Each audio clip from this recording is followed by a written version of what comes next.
May nasubukan nga pala kaming puntahan na bagong bukas na kainan ni Habi today kung saan yung main dishes nila ay yung masasarap na luto ng karne ng usa. Salam guys! For today's video ay samahan nyo na naman kami sa isa na namang maulan na dialysis day ni Habi dito sa Malaysia. Magdamag na naman nga na sobrang lakas ng ulan kaya naman maputik na naman ang paligid namin. Pagpasensyahan nyo na nga muna guys yung boses ko for today's video dahil sinisipon nga ako gawa ng palaging malamig nga yung panahon. At paglabas nga namin ni Habi dito sa palagi naming dinadaanan ay nagulat nga kami dahil pati na nga rin dito ay binabaha. At sabi ko nga kay Habi ay magdoble ingat siya dahil lubak-lubak yung daan at may mga parte na malalalim. At buti na nga lang talaga guys at hindi umabot yung baha doon sa bahay na nirerentahan namin. Sobrang nag-aalala na nga rin kami ni Habi dahil yung ibang mga kapitbahay namin ay binabaha na nga yung mga bahay nila. Kaya naman sabi nga ni Habi ay konting tiis na nga lang at makakalipat na kami sa ibang bahay. Dumaan na nga rin muna kami dito sa binibilhan namin ng pagkain para bumili ng pang-almusal namin ni Habi mamaya sa dialysis center. Pagkatapos nga ay agad na nga rin kaming dumiretso sa ospital. Sabi nga ni Habi ay parang may parating na naman nga na malakas na ulan dahil umiitim na naman daw yung langit at akala nga namin ay maaabutan na kami ng ulan sa daan. Eto nga at pagkarating nga namin dito sa ospital ay agad na nga kaming dumiretso dito sa may likuran para magpark ng sasakyan. Paglabas ko ng sasakyan ay napansin ko na sobrang lakas nga ng hangin at sabi nga rin ni Habi ay talagang malakas nga raw yung hangin at dahil nga rin malaki ang alon ngayon ay iilan nga lang daw yung mga tourist boat na chine-check nila. Pagkatapos nga magtimbang ni Habi ay dumiretso na kaagad kami dito sa loob. Pinalitan niya na rin muna itong mesa kasi sobrang taas nga nitong isa. Pagkatapos ay dali-dali ko na ngang inihanda itong mga kakailanganin tulad nitong dressing set, needles at mga iba pa. Mga ilang minuto na nga nang nakasalang si Habi ay nag-request na nga siya na kumain na nga kami para makapagpahinga na nga siya ng maaga. Kaya naman agad na nga rin akong naghanda. Naglagay na ako ng mainit na kape dito sa baso para kay Habi. At sa akin naman ay tubig na malamig na nasa pink na tumbler. Nilabas ko na nga rin yung binili naming pagkain ni Habi kanina. Hinalo-halo ko na rin muna itong migoreng ni Habi para pumantay ang pagkalagay ng sambal. At before pa nga kami kumain ay nagdoa na nga muna kami para magpasalamat sa anumang biyaya na nasa harapan namin. Sabi nga ni Habi dyan ay tamang-tama raw yung pagkalagay ng sambal ngayong araw dahil kadalasan nga raw ay sobrang konti at hindi natatamaan lahat ng migoreng niya. Kaya naman sabi ko ay noted at i-remind ko nga sa nagtitinda every time na bibili ako. At habang kumakain nga kami dyan ay bumuhos na nga yung malakas na ulan. Kaya naman ilang minuto pa pagkatapos kumain ay nakatulog na nga si Habi ng mahimbing. At ako naman ay tinatapos ko nga tong treatment record ni Habi kasi nga ipapasa namin today. Dahil next week nga ay appointment na nila Habi sa doktor. Pagkatapos ay gumawa na nga rin ako nitong bato-bato. Dinamihan ko na nga rin ang paggawa para naman hindi araw-araw akong gumagawa nito. Ito nga pala yung ginagawang stopper ng dugo doon sa fistula ni Habi pagkatapos ng dialysis session. At dito nga bawat pasyente ay kanya-kanya na nga rin kaming gawa nito. Habang ginagawa ko nga yan sa mga oras na yan guys, ay nanginginig na nga yung tuhod ko sa sobrang lamig. Sobrang lakas kasi ng aircon dito. At hindi nga rin pwedeng pahinaan dahil masisira yung mga machines.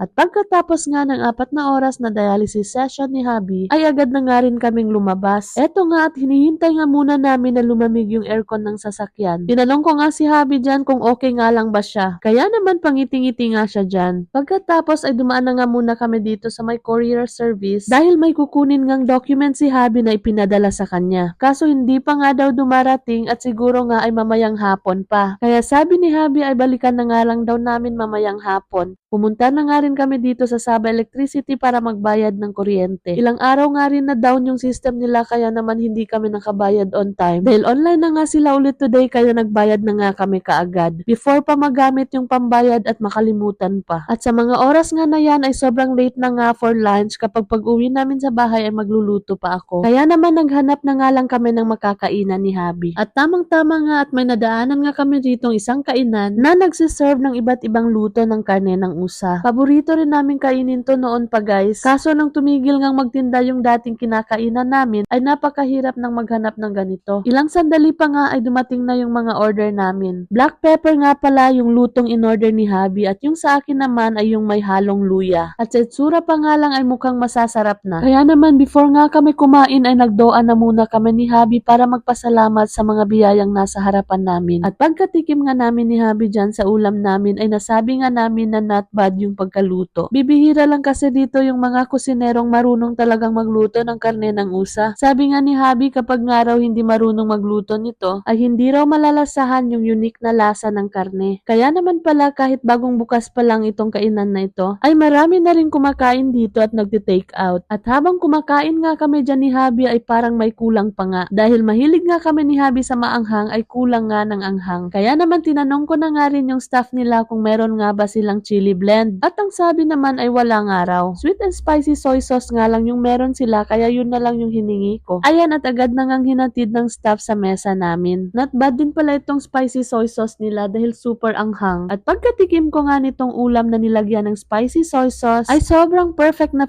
ang lasa. Kaya naman sa mga hindi pa kumakain dyan ay kain tayo guys. At nang pauwi na nga kami ni Habi dyan ay naabutan na nga kami ng malakas na ulan.